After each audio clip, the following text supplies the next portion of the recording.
Ladies and gentlemen, boys and girls, children of all ages, welcome back, welcome back, welcome back. Back with your boy, back with your favorite show with your favorite bro, back into another new year. Happy new year, everybody. I hope this new year treats everybody greatly. Any goals that you guys have written down or you guys do want to achieve, I hope you guys not just achieve it, you guys thrive into it, and hopefully for our platform, hopefully 2025 comes out as a blessing. I hope we get to grow as a fan base, as a family, and become more fanatics of sports together. So that is that for me for this new year so far. Tune in for tomorrow's Sunday episode as we say farewell to the regular season for this NFL season. But what a way to send off, say farewell, say goodbye to this season, then to start off in the AFC North today. Kickoff's going down very shortly, so I am extremely sorry for giving you guys a short time between us and the kickoffs. First off, happening in Baltimore, between the Cleveland Browns traveling up to Baltimore to take on those Ravens. And I think while the Ravens did fall to the Browns in Cleveland before, in this one we have to roll with the Ravens. Why? Well, technically the divisional crown is on the line, because the next matchup will be the Pittsburgh Steelers and the Cincinnati Bengals.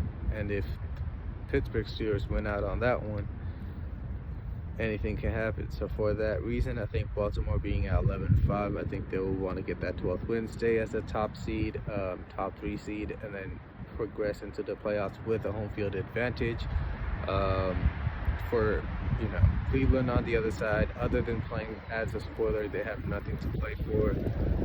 Deshaun Watson, they did kind of work out his contract. He's still going to be on the roster for 2 years, so we'll see how and what direction they head into in this new chapter of the Browns. Myles Garrett looks like he might be on his way out, so this might be his last game as a Brown. So he might, and he will probably have some disruptions. So you're going to have to focus in on him. But after kind of getting Zadarius Smith off the rocks from Cleveland, they don't really have any other pass rusher to kind of rely on heavily. The back end did not show out the way they had last year. So yeah, we'll see how the roster kind of shapes out going into the draft, going after the draft for the Cleveland Browns. On the other side for the Ravens, I feel like they're playing one of their best football. Lamar Jackson, I mean, I get voter fatigue, but why are we still arguing his MVP campaign? He might just solidify it today. He's one of the few players that are actually playing in this week 18 matchup, so salute to him for actually being a competitor and going through with it. I know you have more on the line than other players, but you only live one life, you only have one career. Any game you get to go play, you want to at least go play. I want to say at least a half, but I mean, league is not built the way it was back in the day. I'm a young guy that's hating on the league for how it is now, but maybe it is what it is. On the other side, you do have a phenomenal range of pass rushers. I think everybody on that roster has 5 sacks or more. Odafe Owe, I do believe, needs a sack and a half. Kyle Van Noy going off. Shout out to the boy. That whole defense has been eating since last year. Justin Madubuike or Nnamdi Madubuike, whatever name it is, he eats on the inside. Travis Jones, he's developing, going into his 3rd or 4th year. Their linebackers, Roquan Smith holding it down, having that communication with him. Kyle Hamilton now full-time being back there at safety, having that communication with the back end, even though they weren't performing too far in the beginning of the season. They are coming along right now with Kyle Hamilton being healthy and back there. Now let's move on to the matchup on the other side of AFC. I did forget to mention to represent the AFC North and the Bloodbath. It is going to happen. I did wear some symbolic gesture with some red as a Bloodbath,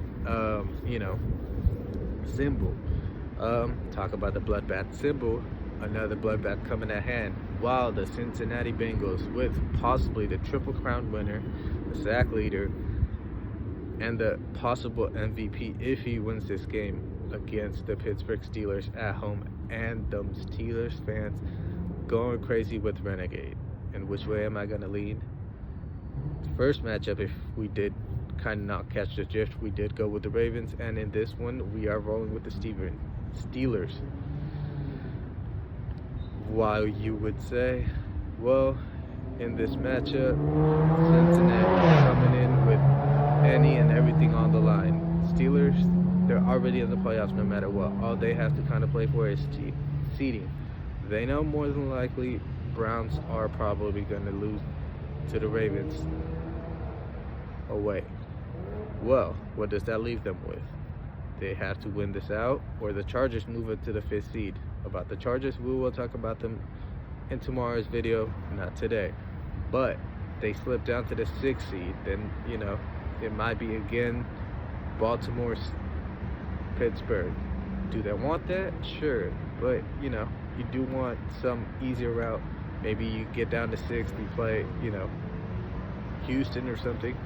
We'll see what happens. But for their own pride at home, I don't think after the past month and a half that the Pittsburgh Steelers have had, the schedule has been rough, but the way they have played has been probably even rougher. I think they're going to want to be, especially at home, want to come out to be prideful, want to show out to those fans. Cincinnati, I think they're going to do their thing, but with Chase Brown being folded up like a pretzel in the past few weeks, I don't trust their run game as much, especially being away. I don't trust their O-line, even though they have done a decent job so far.